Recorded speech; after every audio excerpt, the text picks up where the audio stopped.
Chapter 17. The Use of Remedies. Disease never comes without a cause. The way is prepared and disease invited. By disregard of the laws of health, many suffer in consequence of the transgression of their parents. While they are not responsible for what their parents have done, it is nevertheless their duty to ascertain what are and what are not violations of the laws of health. They should avoid the wrong habits of their parents, and by correct living, place themselves in better conditions. The greater number, however, suffer because of their own wrong course of action. They disregard the principles of health by their habits of eating, drinking, dressing, and working. Their transgression of nature's laws produces the sure result. And when sickness comes upon them, many do not credit their suffering to the true cause, but murmur against God because of their afflictions. But God is not responsible for the suffering that follows disregard of natural law. God has endowed us with a certain amount of vital force. He has also formed us with organs suited to maintain the various functions of life. And He designs that these organs shall work together in harmony. If we carefully preserve the life force and keep the delicate mechanism of the body in order, the result is health. But if the vital force is too rapidly exhausted, the nervous system borrows power for present use from its resources of strength, and when one organ is injured, all are affected. Nature bears much abuse without apparent resistance. She then arouses and makes a determined effort to remove the effects of the ill treatment she has suffered. Her effort to correct these conditions is often manifest in fever and various other forms of sickness. Subheading: Rational Remedies. When the abuse of health is carried so far that sickness results, the sufferer can often do for himself what no one else can do for him. The first thing to do is to ascertain the true character of the sickness and then go to work intelligently to remove the cause. If the harmonious working of the system has become unbalanced by overwork, overeating, or other irregularities, do not endeavour to adjust the difficulties by adding a burden of poisonous medicines. Intemperate eating is often the cause of sickness, and what nature most needs is to be relieved of the undue burden that has been placed upon her. In many cases of sickness, the very best remedy is for the patient to fast for a meal or two, that the overworked organs of digestion may have an opportunity to rest.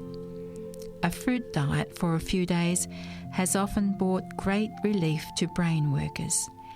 Many times a short period of entire abstinence from food, followed by simple, moderate eating, has led to recovery through nature's own recuperative effort. An abstemious diet for a month or two would convince many sufferers that the path of self-denial is the path to health. Subheading: Rest as a remedy. Some make themselves sick by overwork. For these, rest, freedom from care, and a sparse diet are essential to restoration of health.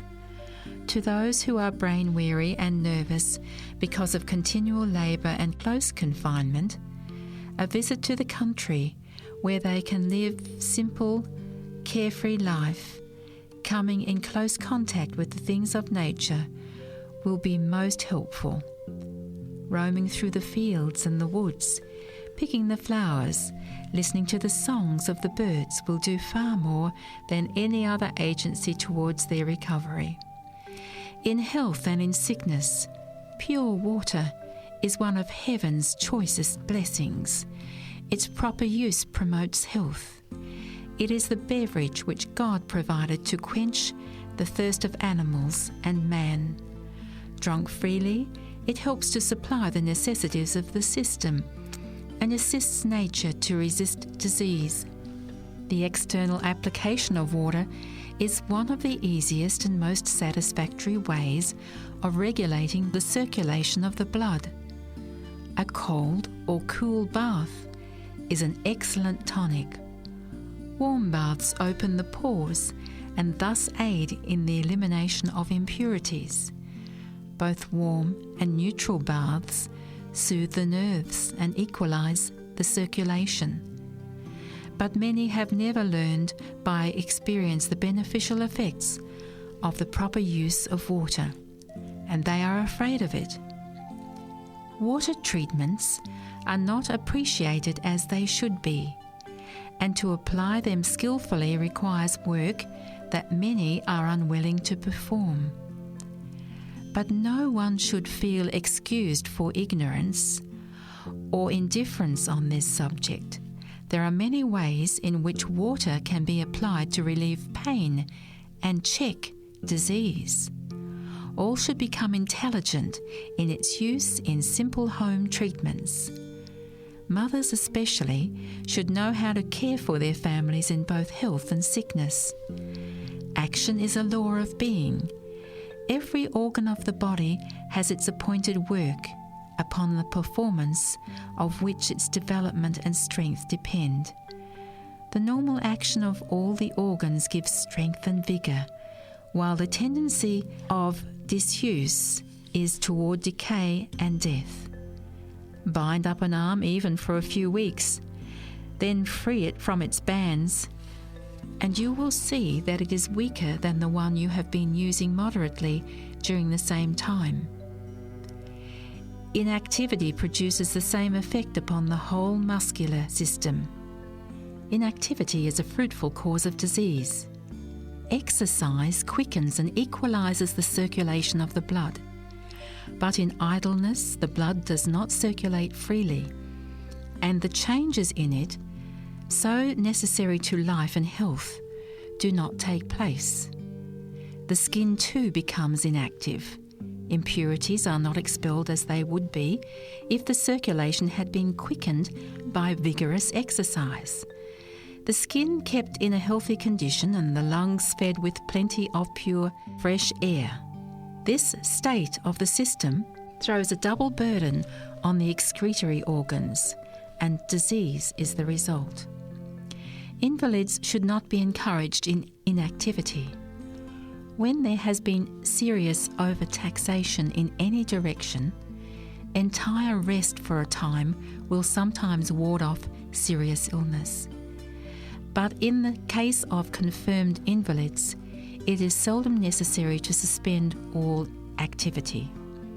Those who have broken down from mental labour should have rest from wearying thought, but they should not be led to believe that it is dangerous to use their mental powers at all. Many are inclined to regard their condition as worse than it really is. This state of mind is unfavourable to recovery and should not be encouraged. Ministers, teachers, students and other brain workers often suffer from illness as the result of severe mental taxation, unrelieved by physical exercise. What these persons need is a more active life. Strictly temperate habits, combined with proper exercise, would ensure both mental and physical vigour and would give power of endurance to all brain workers. Those who have overtaxed their physical powers should not be encouraged to forego manual labour entirely, but labour, to be of the greatest advantage, should be systematic and agreeable. Outdoor exercise is the best. It should be planned so as to strengthen the organs by use that have become weakened, and the heart should be in it. The labour of the hands should never degenerate into mere drudgery. When invalids have nothing to occupy their time and attention, their thoughts become centred upon themselves and they grow morbid and irritable. Many times they dwell upon their bad feelings until they think themselves much worse than they really are, and wholly unable to do anything. In all these cases, well-directed physical exercise would prove an effective remedial agent. In some cases, it is indispensable to the recovery of health. The will goes with the labour of the hands, and what these invalids need is to have the will aroused. When the will is dormant, the imagination becomes abnormal, and it is impossible to resist disease. Inactivity is the greatest curse that could come upon most invalids. Light employment is useful labour, while it does not tax mind or body, has a happy influence upon both. It strengthens the muscles, improves the circulation, and gives the invalid the satisfaction of knowing that he is not wholly useless in this busy world. He may be able to do but little at first, but he will soon find his strength increasing and the amount of work done can be increased accordingly. Exercise aids the dyspeptic by giving the digestive organs a healthy tone. To engage in severe study or violent physical exercise immediately after eating hinders the work of digestion, but a short walk after a meal, with the head erect and the shoulders back, is a great benefit. Notwithstanding all that is said and written concerning its importance, there are still many who neglect physical exercise. Some grow corpulent because the system is clogged. Others become thin and feeble because their vital powers are exhausted in disposing of an excess of food. The liver is burdened in its effort to cleanse the blood of its impurities, and illness is the result. Those whose habits are sedentary should, when the weather will permit, exercise in the open air every day, summer or winter. Walking is preferable to riding or driving horses, for it brings more of the muscles into exercise. The lungs are forced into healthy action, since it is impossible to walk briskly without inflating them. Such exercise would in many cases be better for the health than medicine. Physicians often advise their patients to take an ocean voyage to go to some mineral spring or to visit different places for change of climate, when in most cases, if they would eat temperately and take cheerful, healthful exercise, they would recover health and would save time and money.